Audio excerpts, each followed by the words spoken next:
দলের পদে ইস্তফা দিয়েই কি বিরোধী শিবিরে কাটোয়ার রবীন্দ্রনাথ? বিরোধী দলনেতার ঘরে গিয়ে ঋতব্রত বন্দ্যোপাধ্যায়ের সঙ্গে সাক্ষাৎ। অনেকেই আমাদের সঙ্গে যোগাযোগ রাখছেন। রবীন্দ্রনাথ চট্টোপাধ্যায়ের সঙ্গে কথা বলার পর দাবি ঋতব্রত বন্দ্যোপাধ্যায়ের। রবীন্দ্রনাথ চট্টোপাধ্যায় শুধু একজন সম্মানীয় বর্ষীয়ান রাজনীতিবিদ নন, তিনি দীর্ঘদিনের বিধায়কও বটে। তো আমি বারবার যে কথাটা বলছি যে যারা কালীঘাটে বসে এই ধরনের সিদ্ধান্ত নিচ্ছেন, গ্রাউন্ড রিয়ালিটির সঙ্গে তাদের কোনো যোগাযোগ নেই, সং আছে, গঠন নেই। যে কারণে গতকাল যে তালিকা বেরিয়েছে তাতে রবীন্দ্রনাথ চট্টোপাধ্যায় জেলা সভাপতি হিসেবে তার নাম ছিল। শ্রদ্ধেয় রবীন্দ্রনাথ চট্টোপাধ্যায় আজকে তিনি পদত্যাগ করেছেন, পদত্যাগপত্র পাঠিয়ে দিয়েছেন এবং তিনি আজকে সারাদিনই আমাদের সঙ্গে ছিলেন। তিনি একজন শ্রদ্ধেয় মানুষ, আমাদের সবার অভিভাবক। তার পরামর্শ নিশ্চিতভাবে নিয়ে আমরা এগোব। দুই দাপুটে তৃণমূল নেতা পুলিশের জালে, একজন প্রাক্তন কাউন্সিলর এবং আরেকজন প্রাক্তন মন্ত্রী।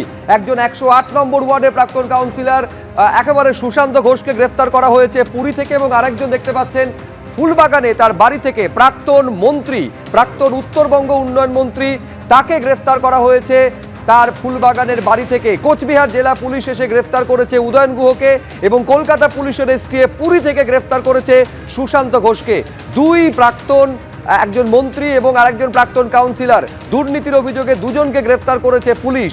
প্রতারণার অভিযোগে জালে আরও একজন প্রাক্তন মন্ত্রী। এর আগে আপনারা জানেন 3 জন প্রাক্তন মন্ত্রীকে গ্রেফতার করা হয়েছে একাধিক দুর্নীতির অভিযোগে। দুই প্রতিনিধি আমাদের সঙ্গে সরাসরি রয়েছেন। আমি শুরুতে যাব দুই প্রতিনিধি, একদিকে যেমন উদয়ন গুহর গ্রেফতারি নিয়ে আমাদের প্রতিনিধি অনির্বাণ বিশ্বাস বলবেন এবং অন্যদিকে প্রাক্তন কাউন্সিলরের গ্রেফতারি নিয়ে সন্দীপ সরকার আমাদের সঙ্গে রয়েছেন। কিন্তু আমি শুরুতে অনির্বাণ এইটা তোমার থেকে জানতে চাইবো, ফুলবাগান থেকে গ্রেফতার করেছে কোচবিহার জেলা পুলিশ, ঠিক কি অভিযোগ, কিভাবে তাকে গ্রেফতার করলো পুলিশ? শুভজিৎ, তোমাকে প্রথমে জানিয়ে রাখি যে একটি প্রতারণার মামলায় কিন্তু গ্রেপ্তার করা হয়েছে প্রাক্তন উত্তরবঙ্গ উন্নয়ন মন্ত্রী উদয়ন গুহকে। এবং তুমি জানো যে উদয়ন গুহর বিরুদ্ধে কিন্তু কোচবিহারে একাধিক অভিযোগ রয়েছে এবং যে অভিযোগে গ্রেপ্তার করা হয়েছে সেটা কিন্তু একটি প্রতারণার মামলা।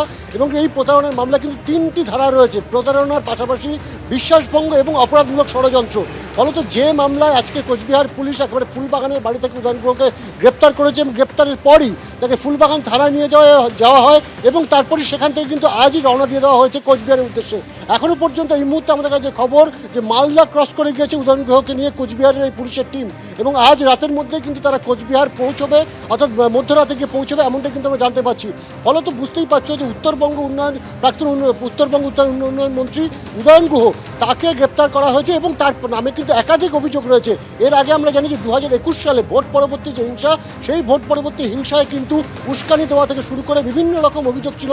মিথ্যে মামলায় বিজেপি কর্মীদের ফাঁসিয়ে দেওয়ার অভিযোগ রয়েছে, এমনকি ষড়যন্ত্রের এবং তার পাশাপাশি প্রতারণার আরও কিন্তু অভিযোগ রয়েছে। ফলত উত্তরবঙ্গ উন্নয়ন মন্ত্রী প্রাক্তন উদয়ন গুহ তাকে আজকে নিয়ে যাবে পুলিশ একটি নির্দিষ্ট মামলা, প্রতারণার মামলা। কিন্তু যেটা মনে করা হচ্ছে যে তার নামে যেহেতু আরও ভুরি ভুরি অভিযোগ রয়েছে, সেই সমস্ত অভিযোগেরও কিন্তু তদন্ত একই সাথে শুরু হবে পরপর, এমনটাই কিন্তু মনে করা হচ্ছে। এবং কুচবিহার থানা পুলিশের টিম ইতিমধ্যে কিন্তু মালদা পৌঁছে গেছে, এমনটা কিন্তু আমরা জানতে পারছি। এবিপি আনন্দ এগিয়ে থাকে, এগিয়ে রাখে।